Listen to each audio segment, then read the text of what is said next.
ആരാണ്? റീന ഫ്രാൻസിസോ? കുറച്ച് മുമ്പ് വീഡിയോസിലൊക്കെ പറഞ്ഞത് റീന ജോർജ് എന്നായിരുന്നല്ലോ. അതിന് കുറച്ച് മുമ്പത്തെ പേരിൽ പറഞ്ഞത് റീന എന്തോ വേറെന്തൊരു പേരായിരുന്നു. ഇതെന്താ ഇടയ്ക്കിടയ്ക്ക് ഇങ്ങനെ ഡ്രസ്സ് മാറുന്ന മാതിരി ഇങ്ങനെ ഭർത്താക്കന്മാരും മാറിക്കൊണ്ടിരിക്കുക? പുതിയൊരു വീഡിയോയിലേക്ക് എല്ലാവർക്കും സ്വാഗതം. ഞാൻ Ashkar Marbar. Welcome to my channel.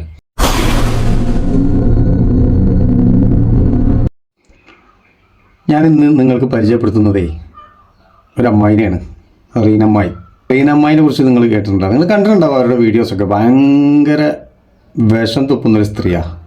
ഒത്തിരി ആളുകളുണ്ട് സോഷ്യൽ മീഡിയയിൽ വിഷം തുപ്പുന്നവർ. പക്ഷേ ഇത് എന്താണെന്ന് വെച്ച് കഴിഞ്ഞാൽ ഇതൊരു പ്രത്യേക വിഷം തുപ്പലാണ്. അങ്ങ് വിദേശത്തിരുന്ന് അങ്ങ് ദൂരെ കടലിനക്കരെ ഇരുന്നിട്ടുള്ള വിഷം തുപ്പലാണ്. നമ്മുടെ നാട്ടുകാരിയാണ്, മലയാളിയാണ്. ഈ അമ്മായി നിങ്ങൾ കണ്ടിട്ടില്ല? എന്നൊന്ന് കണ്ടോക്കൂ. കേരളത്തിലെ മാവമാധ്യമങ്ങൾക്ക് അറിഞ്ഞു തുടങ്ങിയോ?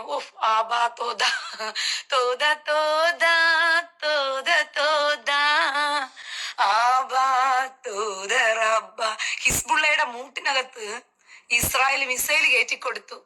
അങ്ങനെ ഹിസ്ബുള്ള ഇപ്പം കണ്ടം വഴി 4 റൗണ്ട് ഓടിക്കൊണ്ടിരിക്കുകയാണ്. ഇനി ആ ഓട്ടം എവിടെ അവസാനിക്കും എന്നുള്ളത് എനിക്ക് അറിയത്തില്ല.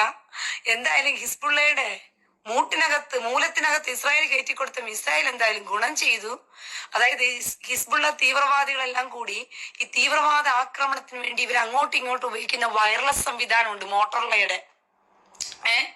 മോട്ടോർലയുടെ വൈറസ് സംവിധാനം വെച്ച് ഇവര് അങ്ങോട്ടും ഇങ്ങോട്ടും തീവ്രവാദികൾ തമ്മിൽ സംസാരിക്കുകയും അവരുടെ തീവ്രവാദ ആക്രമണങ്ങളെല്ലാം പ്ലാൻ ചെയ്യുന്നത് ഈ ഒരു വയർലെസ് സംവിധാനം വെച്ചിട്ടാണ്.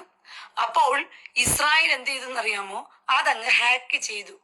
അങ്ങനെ ആ വയർലെസ് ഏതവന്റെ എല്ലാം പോക്കറ്റിലിരുന്നോ ആ ഹൃദയം പൊട്ടി അവൻ ചത്തു. ഏതവനൊക്കെ ചെവിയിൽ വെച്ചോണ്ടിരുന്നോ തല പൊട്ടി അവൻ ചത്തു. ഏതവനൊക്കെ ഇതിനിടയിൽ വെച്ചോണ്ടിരുന്നോ ഹൂറിയെ കിട്ടാതെ അവന്റെ സുനാമിയും പൊട്ടി അവൻ ചത്തു.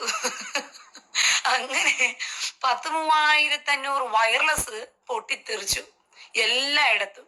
പേജർ ബോംബ്, അത് തന്നെ വയർലെസ് സംവിധാനമാണല്ലോ പേജർ ബോംബ്. അങ്ങനെ എല്ലായിടത്തും പൊട്ടിത്തെറിച്ച് അങ്ങനെ അവിടെവിടങ്ങളിലായിട്ട് ഹിസ്ബുള്ള തീവ്രവാദികളെല്ലാം ഹൂറിയെടുത്ത് ഒറ്റയടിക്ക് പോയിരിക്കുകയാണ്. സത്യം പറഞ്ഞു കഴിഞ്ഞാലുണ്ടല്ലോ, ഹൂറികൾ പോലും നെട്ടിപ്പോയി ഇസ്രായേലിന്റെ ഇത് കണ്ടിട്ട്. റീന ഫ്രാൻസിസ്, കുറച്ചു മുമ്പ് റീന ജോർജ് ആയിരുന്നു. അതിന്റെ കുറച്ചു മുമ്പ് വേറെ എന്തായിരുന്നു? പുള്ളിക്കാരി ഇങ്ങനെ ഇടയ്ക്കിടയ്ക്ക് ഭർത്താക്കന്മാരുടെ പേരിങ്ങനെ മാറ്റിക്കൊണ്ടിരിക്കും. അതെന്താന്നുള്ള പുള്ളിക്കാരി ഇങ്ങനെ അറിയുള്ളൂ. അത് സ്ഥിരമായിട്ടില്ല തോന്നുന്നു. ഇങ്ങനെ ഇടയ്ക്കിടയ്ക്ക് നമ്മൾ വസ്ത്രം മാറുന്നത് പോലെ ഇങ്ങനെ മാറിക്കൊണ്ടിരിക്കും. അതിന് പോരാത്തതിനാണ് പുള്ളിക്കാരത്തി വാ തുറന്ന മുനിസിപ്പാലിറ്റിയാണ്. അത്രയേറെ വിഷമാണ് തുപ്പുക. മുസ്ലിം വിരോധിയാണ്.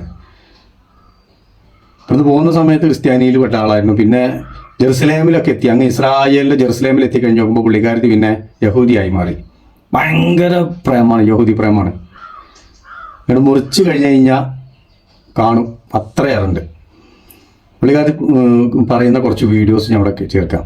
നിങ്ങൾ ഈ വീഡിയോസ് കാണുമ്പോൾ ശ്രദ്ധിക്കേണ്ട കാര്യം എന്താണെന്ന് വെച്ച് കഴിഞ്ഞാൽ, ഒന്നുകിൽ നിങ്ങൾ ഹെഡ്സെറ്റ് ഉപയോഗിക്കണം. പിന്നെ കുട്ടികളൊക്കെ അടുത്തുണ്ടെന്നുണ്ടെങ്കിൽ കുട്ടികളെ അടുത്തതൊന്നും നിങ്ങൾ ഈ വീഡിയോസ് കാണാൻ നിൽക്കരുത്, പ്ലേ ചെയ്യിക്കാൻ നിൽക്കരുത്, ഒഴിവാക്കി വിടുക. അപ്പോൾ നിങ്ങൾ കാണണ്ട. അതെല്ലാം നിങ്ങൾക്ക് ഒഴിഞ്ഞിരിക്കുന്ന സമയത്തൊക്കെ കാണാൻ പറ്റുന്നുണ്ടെങ്കിൽ പുള്ളിക്കാരത്തിയുടെ ഈ വായിലൂടെ, നമ്മൾ ഭക്ഷണം കഴിക്കുന്ന വായിലൂടെ വരുന്ന ഒരു സ്ഥാനമാണല്ലോ, അതിൽ കൂടെ വരുന്ന ചില വളരെ മോശമായിട്ട് ഒരു കുടുംബത്തിലിരുന്ന് നമുക്ക് കേൾക്കാൻ പറ്റില്ല. അത്രയേറെ വിഷം തുപ്പുന്ന വർഗീയത, പിന്നെ മാലിന്യ കൂമ്പാരം, മാലിന്യ ഫാക്ടറി എന്നൊക്കെ വേണമെങ്കിൽ നമുക്ക് പറയാൻ പറ്റും. അതിന് ഏറ്റവും ഒരു ഉദാഹരണമായിട്ടുള്ള ആളാണ് ഈ റീന ഫ്രാൻസിസ്. റീന ഫ്രാൻസിസ് എന്ന് പറയണോ ജോർജ് എന്ന് പറയണമെന്ന് അറിയില്ല. പേരുകൾ ഇങ്ങനെ മാറിക്കൊണ്ടിരിക്കും. അപ്പോൾ അതുകൊണ്ട് റീന ആ പേര് അതെന്തായാലും മാറിയിട്ടില്ല. ഭയങ്കര മോശമായിട്ടുള്ള സംസാര രീതിയാണ്. പുള്ളിക്കാരത്തിക്ക് ഒരു മുസ്ലിമിനെ കൊന്നു എന്നൊക്കെ കേട്ട് കഴിഞ്ഞാൽ മത്തിക്കറിയും അലുവയും കൂട്ടിയ പോലെ അത്ര സന്തോഷമാണ്. എൻ്റെ അമ്മോ, ഇങ്ങനെയും ആളുകളുണ്ടോ? നമ്മുടെ ഇന്ത്യയിലെ കൾച്ചർ എന്താ? നമുക്ക് എല്ലാവരും വേണം, ജാതിമത ഭേദമന്യേ നമുക്ക് നമ്മുടെ അങ്ങനെ പെരുമാറണം, അങ്ങനെ സഹവർത്തിത്വം വേണം, എല്ലാവരും നമ്മുടെ സഹോദരി സഹോദരന്മാരാണ്. ഇതൊക്കെയാണ് ഇന്ത്യയുടെ ഒരു കാഴ്ചപ്പാട്. പുള്ളിക്കാരത്തി കേരളത്തിൽ ജനിച്ച ഒരു മലയാളി സ്ത്രീയാണ്. പക്ഷേ ഈ വിദേശത്ത് പോയപ്പോൾ എങ്ങനെയാണ് ഇങ്ങനെ മുസ്ലിം വിരോധം വന്നതെന്ന് അറിയില്ല. വാ തുറന്ന മുനിസിപ്പാലിറ്റി കക്കൂസ്. അത് സത്യം പറയാലോ, അത്രയേറെ മോശമായിട്ടുള്ള വാക്കുകൾ ഈ സ്ത്രീയുടെ വായന്ന് വരും. എന്താണ് ഈ സ്ത്രീക്ക് ഇത്ര മുസ്ലിം വിരോധം വരാൻ കാരണം എന്ന് വെച്ചാൽ അറിയില്ല. ഒരുപാട് ആളുകൾ ഈ സ്ത്രീനെ ട്രോളുന്നുണ്ട്. യൂട്യൂബിലായാലും ഫേസ്ബുക്കിലായാലും ഒക്കെ കാണാം, നമുക്ക് ഒത്തിരി ട്രോളുകൾ കാണാം. എൻ്റെ അമ്മോ, സമ്മതിക്കണം കേട്ടോ. ജനങ്ങൾ ഇത്രയും ഈ മനസ്സിനെ എങ്ങനെയാണ് ഇങ്ങനെ മാറ്റിയെടുക്കുന്നതെന്ന് ആലോചിച്ച് കഴിഞ്ഞാൽ ഞാനൊന്നും പറയുന്നില്ല. കുറച്ച് ഭാഗങ്ങൾ ഞാനിവിടെ വീഡിയോസ് ഇതിൻ്റെ കൂടെ ഇങ്ങനെ കൊടുക്കുന്നുണ്ട്. നിങ്ങൾ കണ്ടിട്ട് നിങ്ങളുടെ അഭിപ്രായം പറയും. നിങ്ങളുടെയൊക്കെ ക്രിസ്ത്യൻ മതത്തിൽപ്പെട്ടവന്മാരും നിങ്ങളുടെ പുരോഹിതന്മാരും നിങ്ങളുടെ പാച്ചർ എന്ന് പറയുന്ന ശിഖണ്ഡി ചെറ്റകളും പറഞ്ഞു തരുന്നത് കേട്ടൊക്കെ നിങ്ങൾ ജീവിക്കാൻ പോയാൽ കേവലം കണ്ട വൃത്തികെട്ടവന്മാരുടെ മുറിയണ്ടികൾ ചിലപ്പോൾ നിങ്ങളുടെയൊക്കെ ശരീരങ്ങളിൽ ചിലപ്പോൾ കയറി ഇറങ്ങി മീനോണ്ട് പോയെന്നിരിക്കും. മുഹമ്മദ് ഫൈസലെ ഉമ്മയോട് വിളിച്ച് ചോദിക്കണോ? ഉമ്മയുടെ സാമാനത്തിനകത്ത് എത്ര മുറിയണ്ടി കയറിയിട്ടുണ്ടെന്ന് ഉമ്മയെ വിളിച്ച് ചോദിക്കണോ? മുഹമ്മദ് ഫൈസല് പേര് കൊള്ളാമല്ലോ മുഹമ്മദ് ഫൈസല്. തീട്ടം മുഹമ്മദിന്റെ അനുയായി വന്നിരിക്കുന്നു ഇവിടെ നമ്മൾ മോങ്ങാനായിട്ട്. അവർ ഉമ്മയോട് വിളിച്ച് ചോദിക്കണമെന്ന്. അവർ ഉമ്മയുടെ പൂച്ചിനെ മുറിയണ്ടി കയറിയിട്ടുണ്ടെന്ന് പറഞ്ഞിട്ട് അത് നിന്റെ ഉമ്മയുടെ എല്ലാം പോയി ചോദിക്കണം മുഹമ്മദ് ഫൈസലെ. അത് എന്നോട് വന്ന് പറഞ്ഞിട്ട് കരഞ്ഞിട്ട് കാര്യമുണ്ടോ? അതെന്താ മുറിയണ്ടിയെ തീട്ടം മുഹമ്മദിന്റെ അനുയായി വന്നിട്ട് കരയുന്നു? തീട്ടം മുഹമ്മദിന്റെ അനുയായി ഇവിടെ വന്ന് കരയേണ്ട കാര്യം എന്തിരിക്കുന്നടാ? നിന്റെ ഉമ്മയുടെ ഊരിന്റെ കഥയൊന്നും എന്നോടല്ലല്ലോ പറയേണ്ടത്. അത് അവളുടെ അടുത്തല്ലേ ചോദിക്കേണ്ടത്. അവൾ മലപ്പുറത്ത് പോയിട്ട് എത്ര പേർക്ക് കൊടുക്കുന്നു, എത്ര പേർക്ക് എടുക്കുന്നു എന്നൊക്കെ നീ അവളോടല്ലേ കൂടെ ചോദിക്കേണ്ടത്. ചെറ്റേ, എന്നോട് വന്ന് ചോദിച്ചിട്ട് കാര്യമുണ്ടോടാ മുറിയണ്ടി? ഉമ്മയോട് പോയി ചോദിക്കേണ്ടതില്ല, ഉമ്മയോട് പോയി ചോദിക്കണം. അതായത് ഉമ്മയോട് ചോദിക്കേണ്ട കഥയൊന്നും ഇവിടെ വന്ന് പറഞ്ഞിട്ട് കാര്യമില്ല. നിന്റെ ഉമ്മയുടെ സൗഖ്യേട് തീർക്കണമെങ്കിൽ അവളുടെ കർണം അടിച്ച് പൊളിക്കേ, അല്ലെങ്കിൽ അവളുടെ കുതം അടിച്ച് പുതയ്ക്കുക, അല്ലെങ്കിൽ ഒരു കാര്യം ചെയ്ത് കൊണ്ട് ഇറാനെ കൊണ്ട് കൊടുത്ത് കച്ചവടം ചെയ്യും. നിന്റെ ഉമ്മയെ കൊണ്ട് കൊടുത്തിട്ട് അവ ഇറാനെ മിസൈൽ വിടാനുള്ള മിസൈലുകളൊക്കെ ഇരിപ്പുണ്ട്. പക്ഷെ അത് ആകാനുള്ള ഡ്രോണുകളില്ല. നിങ്ങളുടെ ഉമ്മയുടെ കുതത്തിനകത്ത് വെച്ച് ചിലപ്പോൾ വിഷയം ഇസ്രായേലും പലസ്തീനും തമ്മിലുള്ള യുദ്ധത്തെ പറ്റിയാണല്ലോ. അതിനെപ്പറ്റി നമ്മുടെ ജൂതപ്പെണ്ണ് ഒരു ലൈവ് ചെയ്തിട്ടുണ്ട്. എന്തായാലും നമുക്കത് കാണാം. ഞാൻ റീന ഫ്രാൻസിസ് ജെറുസലേമിൽ നിന്ന്. ഗൈസ്, നമ്മുടെ റീന മച്ചിക്ക് ജെറുസലേമിൽ എന്താ പണിയെന്നറിയാവോ? ജൂതന്മാർക്ക് നിന്നുകൊടുക്കലാണ്. എല്ലാവരും പ്രതീക്ഷയോടുകൂടി എന്റെ ലൈവ് ഇപ്പോൾ കാത്തിരിക്കുകയായിരിക്കും എന്ന് എനിക്ക് നന്നായിട്ട് അറിയാം. ഏത് ഗതികെട്ടവനാണ് ഇവളുടെയൊക്കെ ലൈവ് കാണാൻ വേണ്ടി പ്രതീക്ഷിച്ച് നിൽക്കുന്നത്? അത്രയും ഗതികെട്ടവനുണ്ടോ നമ്മുടെ കേരളത്തിൽ? ിലോട്ട് അമാസിന്റെ ആളുകൾ 1 മണിക്കൂർ കൊണ്ട് 5000 മിസൈൽ അയച്ചിട്ടുണ്ടെന്നാണ് എനിക്കറിയാൻ പറ്റിയത്. അതിൽ ഒരു മിസൈൽ ഇവളുടെ തലയിൽ വീണിട്ടുണ്ടെങ്കിൽ ഈ ശല്യം ഒഴിവായി കിട്ടും. ഈ ഒരു ലൈവ് ഏകദേശം 33 മിനിറ്റോളമുള്ള ലൈവാണ്. അതിൽ 15 മിനിറ്റോളം ഇവള് പല സൗണ്ടും ഉണ്ടാക്കുന്നുണ്ട്. വീഡിയോന് റീച്ച് കിട്ടാൻ വേണ്ടിയിട്ട് ഉടുതുണി പോലും കഴിച്ചിട്ട് വീഡിയോ ചെയ്യാൻ മടിയില്ലാത്തവളാണ് ഇവളൊക്കെ.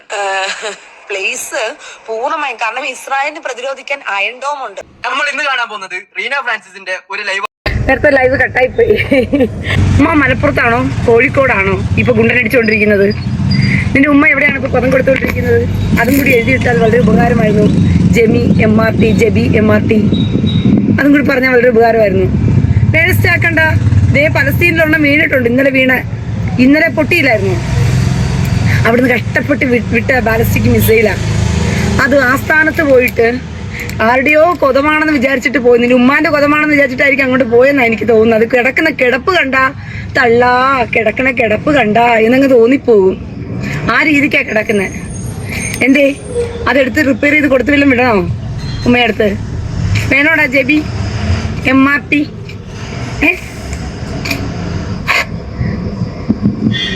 നൗഷാദ് ഇബ്രാഹിം ദേ അടുത്ത ആള് വന്നിട്ടുണ്ട്. മറുപടി പറയാൻ നമ്മൾ അതിനേക്കാളേറെ അതായി മാറേണ്ടി വരും. അതിന് നമുക്ക് താല്പര്യമില്ല. അത്ര സംസ്കാരമില്ലാത്ത ആളുകളല്ല നമ്മൾ.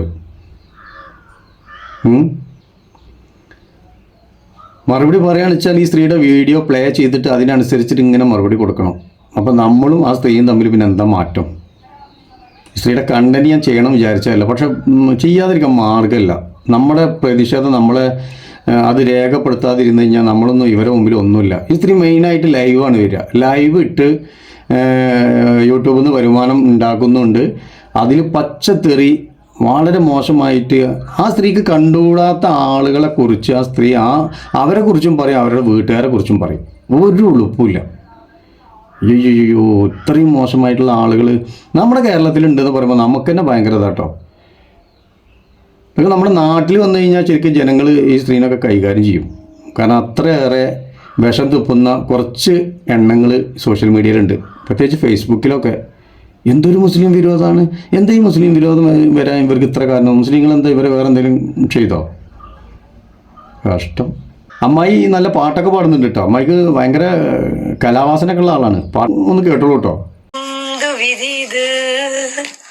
വല്ലാത്ത ചതിത് ഓർക്കാപ്പുറത്തെന്റെ പിന്നീന്നൊരടി. കളിയാക്കലിലൂടെയാണ് പാടുന്നതെന്നുണ്ടെങ്കിലും സാഹചര്യത്തിനനുസരിച്ച് അമ്മയ്ക്ക് പാട്ടൊക്കെ വരും. പ്രതികരിക്കാതിരിക്കാൻ പറ്റുന്നില്ല. എങ്ങനെ റിയാക്ട് ചെയ്യാതിരിക്കാൻ നിന്റെ ഇതുപോലത്തെ വീഡിയോസൊക്കെ കണ്ടു കഴിഞ്ഞ് കഴിഞ്ഞാൽ ഈ പറയുന്നതൊന്നും നമുക്ക് ഫുള്ളായിട്ട് കേൾക്കാൻ പറ്റില്ല.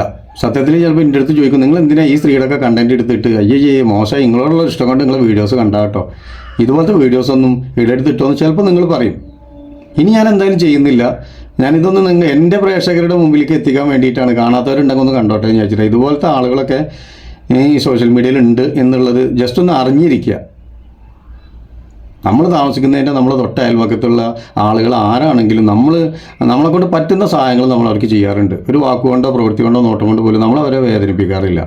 നമുക്ക് എല്ലാവരും വേണം. ഈ സമൂഹത്തിൽ ജീവിക്കുമ്പോൾ എല്ലാവരും കൂടെ അടങ്ങുന്ന ആ ഒരു കൾച്ചറാണ് ഇന്ത്യയുടെ കൾച്ചർ. നമ്മൾ എന്തിനാ വെറുതെ ഈ പിന്നെ ശത്രുത കാണിക്കുന്ന ഈ ജാതീയത പേര് പറഞ്ഞ് നമ്മൾ ശത്രുത കാണിക്കേണ്ട ആവശ്യം എന്താ? ആരെ കൊണ്ടാണ് നമുക്കൊരു ഉപകാരം ഉണ്ടാവുക പറയാൻ പറ്റുമോ?